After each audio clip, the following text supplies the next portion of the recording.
Bienvenue à toutes et à tous. Fin des plaidoiries dans le procès Karim Wade. Le délibéré est prévu le 23 mars sur décision de la Cour. Ce sont les plaidoiries des co-accusés Mamadou Pouye et Ibrahima Abou Khalil Bourgi, suivis des répliques du parquet spécial et des avocats de la partie civile qui ont mis fin à l'audience. Les deux prévenus ont par des arguments tenté de démonter certaines accusations tout en déchargeant Karim Wade qui, selon n'est ni actionnaire, encore moins bénéficiaire économique des sociétés qui leur appartiennent. Il déclare en outre qu'il n'y a jamais eu de mouvement entre leurs comptes respectifs et celui du principal prévenu. Des déclarations rejetées en bloc par le parquet spécial et la partie civile qui affirme que ces prévenus ne font qu'esquiver les vraies questions pour finalement essayer de détourner la cour de l'évidence. Un exercice périlleux voué à l'échec selon le substitut du procureur Antoine Diom. Les prévenus ont en outre déposé des notes de plaidoirie qui vont être examinées par la Cour.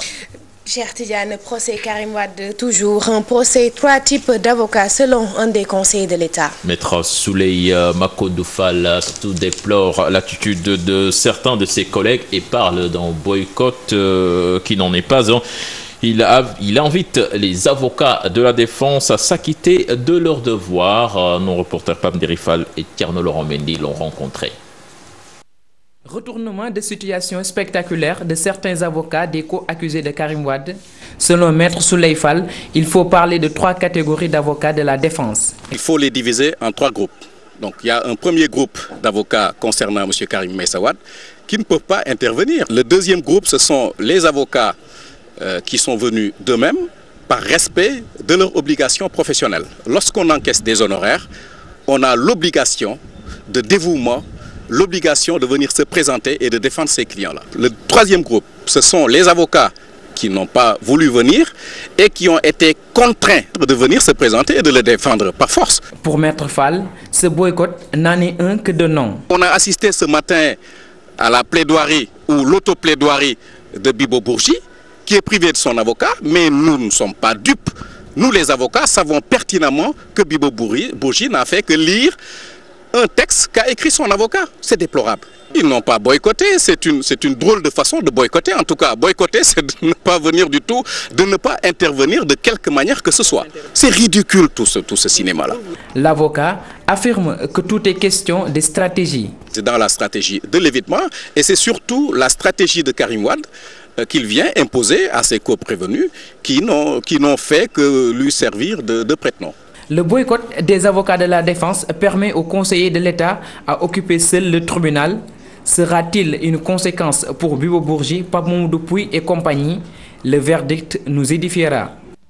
Je vous le disais en sommaire, le syndicat des travailleurs de la justice dans tous ses états, elle observe un arrêt de travail puisqu'une des leurs a été violemment tabassée par un gendarme au palais de justice. Et ce n'est guère une première depuis le début du procès de Karim Wade. La dernière victime, Madame Henriette Diallo, sous le choc, elle raconte ses minutes de violence, d'humiliation et son syndicat n'exclut pas de porter plainte. Après-midi de calvaire raconté par Kodenya et Modou Diop. Elle avait du mal à se prononcer devant nos micros, tellement elle était sous le choc. Elle, c'est Madame Henriette Diallo, giflée par un gendarme en faction à la porte du palais de justice. La victime revient sur le film de son cauchemar. Quand je suis rentrée au palais, le gendarme m'a dit qu'il ne faut pas passer cette porte. Je suis sortie, j'ai fait la queue comme tout le monde. Il me dit non, il faut ressortir. Moi, je lui ai dit, je ne sors pas parce que je viens dans mon lieu de travail. J'étais montré ma carte. Je ne sors pas. Et il m'a giflé. Les gendarmes qui sont venus avec leur chef, ils m'ont dit non, il faut calmer. Le secrétaire général du syndicat des travailleurs de la justice s'indigne. Le dit syndicat a tout de suite procédé à l'arrêt des travaux à l'annonce de l'incident. Aujourd'hui, ça a été le summum. Quand on en arrive au point où une dame est sévèrement giflée par un gendarme qui a l'âge de son fils, c'est inacceptable. C'est pour cela, nous les travailleurs de la justice, pour protester de cette violence d'État, nous avons décidé de montrer notre solidarité à notre camarade Henriette Diallo en décidant de faire un arrêt immédiat du travail en guise de protestation. El Hadj Malick Diop soutient que depuis le début du procès de Karim Wade, les forces de l'ordre ne cessent de violenter les travailleurs du palais de justice. Depuis le début de ce procès, il y a eu une augmentation de la sécurité au niveau du palais, mais à la limite, nous sommes victimes de cette sécurité. Parce que chaque jour que Dieu fait, nous sommes victimes de certaines violences verbales, gestuelles, de fouilles. Tout le monde y passe. Le Sytjust n'écarte pas de porter plainte contre le gendarme en question. Toutefois, une concertation est prévue avant de prendre une quelconque décision. Koné, maintenant nous allons à Ziguinchor retrouver Boubacar Diassi. Boubacar, bonsoir. Bonsoir à tous. Visite du chef de l'État dans le sud du pays. Beaucoup de bonnes nouvelles pour la Casamance aujourd'hui. Oui, beaucoup de bonnes nouvelles pour la Casamance. Donc la première bonne nouvelle est l'inauguration des navires jumeaux Agen et Djambon, mais aussi du complexe frigorifique destiné à la conservation des fruits, légumes et produits halieutiques. Macky Sall a fait aussi d'importantes déclarations. Une déclaration allant dans le sens de la subvention du tarif en classe économique des bateaux Agen, Djambon et Aline Sitoé Diatta, faisant passer ainsi les prix de 10 500 à 5 000 francs seulement pour le commun des Sénégalais. Macky Sall a également déclaré officiellement la Casamance zone touristique prioritaire d'intérêt national, ce qui signifie pour lui l'exonération donc de toutes les entreprises touristiques établies en Casamance pendant 10 ans. Il a également annoncé la poursuite du projet de construction du chemin de fer Ziguinchor-Dakar et Ziguinchor, mais aussi, surtout pour demain, la pose de la première pierre du pont de Parathenier en Gambie. Boubacar? Oui. Et par rapport à la paix en Casamance? Oui, il n'était pas beaucoup prononcé sur la paix en Casamance. Si vous vous rappelez bien, il avait fait cela les 17, 18 et 19 mars dernier, lorsqu'il était venu inaugurer l'université de Ziguinchor. Et là, il avait tendu la main à toutes les forces vives de la Casamance pour une paix définitive en Casamance, une paix des braves où il n'y aura ni vainqueur ni vaincu à ceux. Merci beaucoup Boubacar Diassi. Bien des choses aux populations du sud, 2 bateaux, une chambre frigorifique, la construction aussi de la route nationale numéro 6, tout pour la Casamance, cher Tidiane. Oui, des promesses électorales respectées par le chef de l'État, un argument électoral de poids en perspective de la présidentielle de 2017.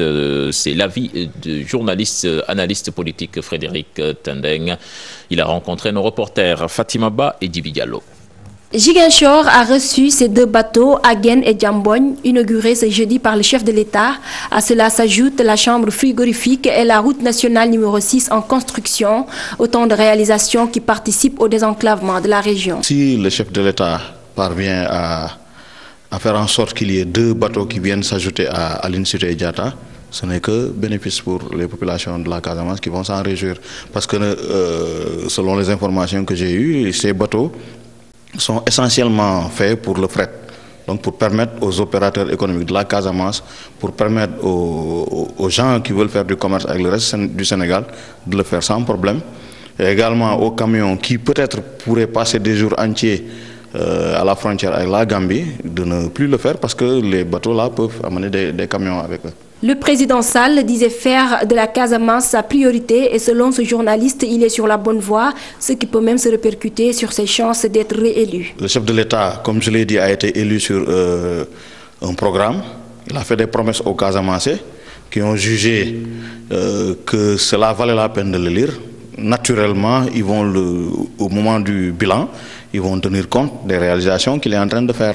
Mais les Casamancais attendent surtout des avancées dans le domaine de la paix par rapport au conflit qui dure depuis plus de 30 ans en Casamance. Donc tout cela, au moment venu, va naturellement compter énormément pour le bilan de Macky Sall qui veut se faire réélire en 2017. Avec cette tournée économique, Macky Sall marque des points aux yeux des spécialistes. Le président Sall poursuit son opération de charme dans le sud du pays, frappé par un conflit armé depuis plus de 3 décennies. La décision de ramener le prix du transport Dakar-Ziguinchor à 5 000 francs, bien accueillie par les populations. Fatima Ba, merci. Nous allons à l'est du pays, à Stumben. Des cartes d'orpailleurs numérisées pour la réouverture des sites 6 mois après leur fermeture. 3800 cartes numérisées destinées aux orpailleurs sénégalais uniquement. La remise a été faite par le ministre de l'Industrie et des Mines en présence de populations qui enterrent 6 mois de calvaire. Fatimata Ba, Modou Diop nous reviennent fraîchement de Kédougou. Situé à plus de 700 km de Dakar, Kédougou est une région où l'activité principale est l'orpaillage. Les Dioura, fermés depuis 6 mois à cause de malentendus entre populations, sont réouverts avec des innovations. Cette interdiction devait également permettre, le temps de discuter avec tous les acteurs, une réorganisation du secteur pour permettre à ceux qui s'activent dans l'orpaillage traditionnel de pouvoir le faire sans troubler la quiétude de l'ensemble des intervenants dans le secteur. Une première mesure donc qui définissait les différents couloirs d'orpaillage après avoir négocié avec les sociétés. La deuxième, c'est définir qui doit avoir accès et dans quelles conditions. Les cartes d'orpailleurs numérisées remises aux autorités locales, les populations s'en félicitent après des mois de souffrance. Vraiment, lu ñuy rafetlu la parce que dajoon nañ coono yoo xam ne si biir 6 mois yi vraiment mënuñ ko nettali kenn quoi. Nu xëy benn jour rek ne la dañuy arrêter sa liggéey. Il faut que je fasse la glace, il faut que je fasse de l'eau fraîche, il faut que je paye tous les légumes amenés au Dioura, vendre ça là-bas. J'ai vu avec le Dioura. Si le Dioura est ouvert, on remercie le gouvernement. Dans sa logique d'aider la région de Kédougou, le gouvernement met sur la table 2 milliards de francs CFA. 500 millions de francs CFA pour relever les plateaux techniques de Kédougou, donc sur le plan médical. 500 millions pour l'agriculture. Nous avons également retenu de faire l'électrification par voie solaire de 4 villages, les 4 grands villages aux environs donc, de l'usine de Sabodala. Un montant de 300 millions pour construire des casernes pour la gendarmerie. Donc il s'agit de 2 brigades de gendarmerie. Ce n'est pas des promesses, c'est de l'argent qui est actuellement disponible. Cette tournée du ministre de l'Industrie et des Mines s'est terminée avec la remise de 120 tonnes de riz aux populations. Les 3800 cartes numérisées seront distribuées aux orpailleurs sénégalais. Fatima Taba, nous restons à l'intérieur du pays. Des entreprises chinoises et sud-africaines prêtes pour l'exploitation du fer à Falémé. C'est le ministre de l'Industrie et des Mines qui l'annonce. Ali Ngouille révèle également que 50 millions de tonnes de fer dorment sur le jugement de Falémé. Nous l'écoutons toujours au micro de Fatima Ba et Modou Diop. Nous avons visité le camp qui est à Karakena, qui est actuellement mis à la disposition donc, des forces de sécurité. Et juste en face du camp, comme vous l'avez découvert en même temps, certainement que certains d'entre nous,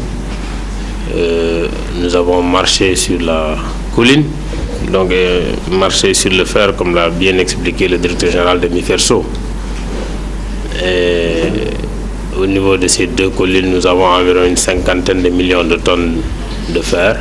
On n'a pas encore signé, mais nous avons quand même aujourd'hui beaucoup de sollicitations de sociétés sud-africaines ou australiennes également et chinoises déjà.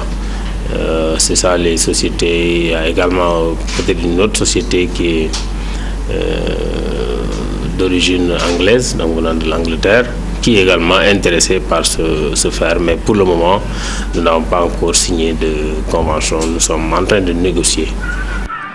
Système éducatif sénégalais, plusieurs facteurs à l'origine de la paralysie, pléthore de syndicats, dialogue social désorganisé et une fonction publique à 2 vitesses. L'Union démocratique des enseignants du Sénégal propose la fusion de certains syndicats pour une unité d'action forte. L'UDEN faisait face à la presse ce matin. Compte rendu signé Maïmouna Ndiaye et Djibi Diallo. L'Union démocratique des enseignantes et enseignants du Sénégal s'indigne des perturbations notées dans l'espace scolaire, une situation qui a fortement affecté l'action syndicale. Le mécanisme est grippé dans ce pays. Et ce que nous avons compris, nous, c'est que c'est la volonté du gouvernement qui trouve son compte. Puisque dialoguer avec une 50aine de syndicats à chaque fois sur les mêmes questions, avec des positions différentes, voire divergentes, ne facilite pas l'efficacité. Notre syndicat est dans le grand cadre et appuie cette lutte actuelle. L'UDEN veut des syndicats soudés pour réussir les revendications. Ce qui se passe aujourd'hui au niveau du ministère de la fonction publique, les enseignants qui restent des dizaines d'années sans avancer, c'est inadmissible. Nous avons proposé à nos bases des rapports qui doivent leur permettre de réfléchir et de faire des propositions sur la rénovation du système éducatif. Puisque aujourd'hui, il est question de rénovation du système. Nous avons assez épilogué sur l'efficacité de notre système même. Autre point évoqué, l'ajustement des curricula. La révision des curricula revient au gouvernement. Mais nous allons réfléchir pour faire des propositions comme on l'a déjà fait. Dans la foulée, nous avons avancé, partant du contexte aujourd'hui de troubles, l'intégration de l'éducation à la paix et à la tolérance dans les curricula. Le syndicat d'enseignants s'est prononcé en marge des préparatifs de son 7e congrès, fixé les 9, 10 et 11 avril 2015. Maïmouna Ndiaye, merci. Bientôt l'entrée en vigueur des réformes sur le code du travail et désormais on va parler de contrat de stage et contrat d'apprentissage. Deux formules qui suscitent à la fois espoir et crainte chez les étudiants, peut-être la mort du contrat à durée déterminée et celui du contrat à durée indéterminée. Aminata Mbaré Sow, Modou Diop était à l'UCAD. Au temple du savoir, les réformes en vue dans le code du travail sont encore méconnues des étudiants. Non, je ne suis pas au courant, vraiment. Je n'ai jamais entendu parler de cette question. Le fait de faire des choses, ça vous permet d'être pratique dans la fonction. Et ce qu'on voit aujourd'hui, en plus tard, ce qu'on fait à l'université, c'est de la théorie. Le contrat d'apprentissage, le contrat de stage, de nouvelles dispositions en vue dans le code du travail, Youssoufa, en 2e année de droit, reste dubitatif. On voit des jeunes qui sont pris pour faire quelques jours ou quelques mois de stage. Sur cette petite salaire qu'on leur donne à chaque fois, le directeur ou bien je ne sais pas comment l'appeler, il l'utilise des fois et pour que le jeune soit éternellement un stagiaire. Une crainte qui n'anime point cette étudiante en première année à la faculté des lettres et sciences humaines. Djaïnaba voit en ce projet de grandes opportunités. C'est une bonne chose, parce que le stage, en même temps, ça forme les étudiants, ça nous aide en quelque sorte. Et aussi, on pourrait ne pas se limiter juste à étudier à la fac déjà. C'est une bonne chose, c'est une bonne initiative. Ça, c'est une bonne nouvelle. D'accord. Parce que ça nous aidera en même temps à faire des stages, être payés en même temps, subvenir à nos besoins, par exemple, se documenter à l'université, pouvoir renforcer notre étude. Leur seul souhait, que le ministère du Travail prenne des mesures d'accompagnement, des garde-fous pour que les employeurs appliquent à la règle les réformes prévues dans le Code du travail. Aminata Mbaré Sow, contrat de stage, contrat d'apprentissage, peut-être la fin des soucis économiques des entreprises avec les deux types de stages. Des avancées notables dans le domaine de l'emploi, tout selon les acteurs du secteur, même s'il faut un encadrement pour éviter les dérives. Fatou Kinedem, Mohamed Dia. Le contrat de stage, celui d'apprentissage, ces types de contrats introduits dans le Code du travail de nouvelles perspectives aux jeunes, une force des entreprises. Il faut une immersion, quelle que soit la période de cette immersion, c'est ça qui permet à l'individu réellement de pouvoir se professionnaliser. Et donc pour moi, c'est quelque chose qui est réellement bienvenu dans la mesure où les jeunes, avant de pouvoir avoir un plein emploi, auront déjà un pied dans l'entreprise. Ces deux approches complémentaires qui ne feront qu'enrichir le marché du travail. Ces contrats n'auront-ils pas un impact sur les contrats à durée déterminée et indéterminée? La concurrence, elle est rude. Plutôt que de prendre tout de suite un CDI, je peux recourir à l'apprentissage sous la forme d'alternance, avoir des gens très très bien formés. Au bout du rouleau, une option est d'en prendre une partie, parce que je serai sûr quand même qu'ils seront acquis un peu à mes métiers. Mais aussi, on peut donner aussi la possibilité, disons, en fait, à cette personne dotée de compétences, disons, de se vendre parfaitement sur le marché. Dans cette dynamique, un encadrement est de mise pour éviter les dérives. Ce qu'il faut, c'est mettre en place des dispositifs juridiques de sorte à ce que on puisse encadrer, continuer d'encadrer ce type de contrat pour que ça n'aille pas vers la dérive. Ça veut dire aussi que l'État donne beaucoup plus de moyens à ces personnes qui sont des agents de l'État, de hauts cadres et qui sont supposés porter un œil donc, sur tout ce qui se fait au niveau des entreprises. La précarité, un autre problème dont les entreprises devraient faire face. On est dans des économies qui ne sont pas quand même très très faciles. Et ce qui fait que ça a poussé certaines entreprises, en tout cas, à utiliser, disons, cette main-d'œuvre facile, corvéable, sans pour autant quand même les transformer en CDI. En ce sens, on peut dire quand même qu'il y a eu une certaine forme de précarité. Concernant ces contrats, le gouvernement du Sénégal prévoit ainsi d'accompagner les entreprises dans le cadre des conventions. Et puis l'emploi et l'insertion professionnelle des jeunes au menu des 40 ans de l'Association nationale des directeurs cadres du personnel sénégal. Les spécialistes de la gestion des ressources humaines qui comptent participer au renforcement des entreprises et au recrutement des jeunes avec un soutien annoncé du ministère de l'Emploi, Ibrahim Samb, que nous écoutons. Il est conseiller technique au ministère de l'Emploi même. Le ministère s'est orienté vers la conclusion, la négociation et la conclusion de partenariat avec des organisations du secteur privé en vue de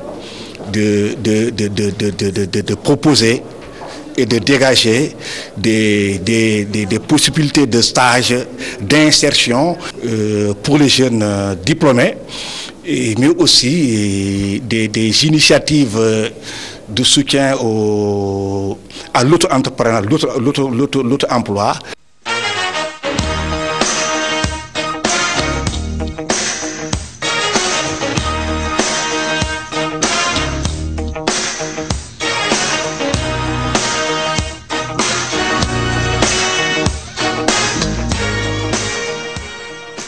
La page des sports que nous démarrons avec du basketball. Retenez que les Lions du Sénégal sont depuis ce matin à Bamako. Les Poulains de Chersar vont disputer à la manche allée des éliminatoires de l'Afrobasket face à l'équipe du Mali. Un match qui se tiendra donc ce samedi à 16h au Palais des Sports de Bamako. En football, on a joué l'avant-dernier match de la 9e journée. Un match qui opposait l'AS Pikine à Niaritali. Score final 1 but partout.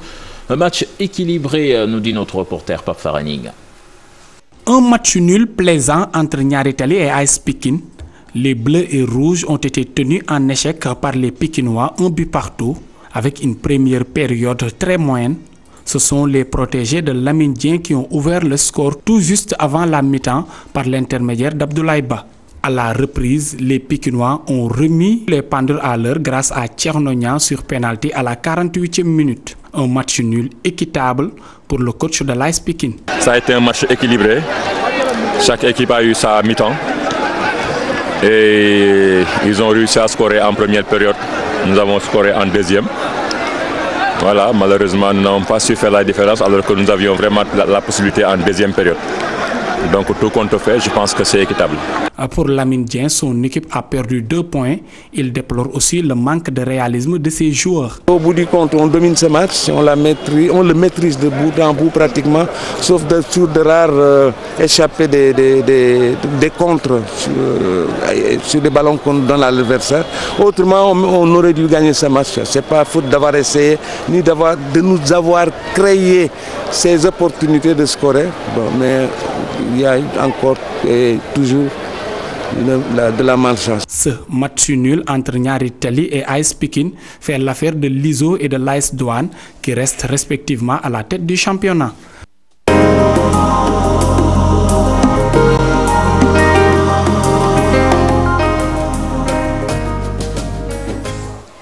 Dossier santé de la semaine, bientôt le week-end, alors prenons soin de nos pieds afin de les soulager des contraintes et douleurs de la semaine. Attention, c'est une zone où les nerfs sont très superficiels, mais il y a bien moyen de se faire plaisir, cher Tidiane. Du massage des pieds à la pédicure pour faire disparaître corps, durions et douleurs seulement sous les contre-indications sont nombreuses, d'où l'intérêt de ce dossier signé Ngonengom et Djibi Diallo. Que Que de contraintes pour nos pieds. Entre le poids du corps, les talons trop hauts, chaussures trop étroites ou trop larges, nos pauvres pieds souffrent. Il y a des phénomènes de compression parce que nous portons des chaussures, en même temps nous marchons, et quand nous marchons, tout le poids du corps repose sur ces mêmes pieds. Plus des chaussures à talons qu'on porte et qui fatiguent effectivement les talons, les ongles, les chaussures fermées qui abîment effectivement les ongles et qui causent énormément d'infiltration au niveau de la peau des cuticules. Et souvent pour les soulager, on y va au feeling.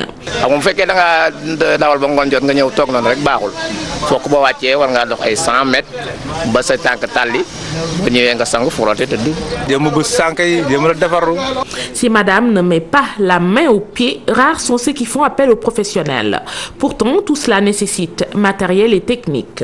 Les matériels spécifiques, c'est des pierres ponces, c'est des limes qui sont spécifiques que pour les pieds. Et la technique est très très précise. Travailler les cuticules sans abîmer l'ongle. Ensuite, travailler les corps et le talon pour bien enlever tout ce qu'on appelle les corps et les surplus qui est sur les talons. Mais le massage du pied semble plus apprécié par la population et ses vertus sont réelles. Les Chinois ont démontré que le pied est le miroir pratiquement du corps humain. C'est-à-dire que dans chaque partie de la plante du pied, on a la possibilité de délimiter un élément qui est un élément du corps humain, qui permettra soit de le libérer ou en tout cas de le soulager. Seulement, masser ses pieds n'est pas toujours indiqué. Chez certaines personnes, il est même formellement interdit. Quand vous massez, vous stimulez. Et quand vous stimulez, le cœur est un organe qui pratiquement se bat et qu'il y a une bonne stimulation peut entraîner des conséquences. C'est valable aussi pour les cas de diabétiques parce qu'il y a une partie de la plante des pieds. Quand vous massez, vous stimulez ce qu'on appelle le pancréas. Son rôle, c'est de sécréter des insulines. Et ça peut perturber et entraîner des conséquences. Et voici une technique pour vous sentir mieux. Masser sans perte de contact de la peau avec la paume de la main, faire des mouvements rotatoires, mais surtout, n'oubliez pas vos orteils. Alors, à vos pieds, partez.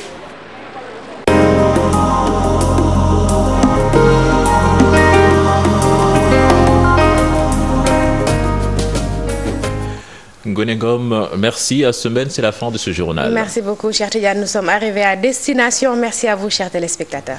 La prochaine rendez-vous pour l'information, ce sera 0h avec le tout en images. Excellente suite de programme en compagnie de la Télé Futur Média. Au revoir.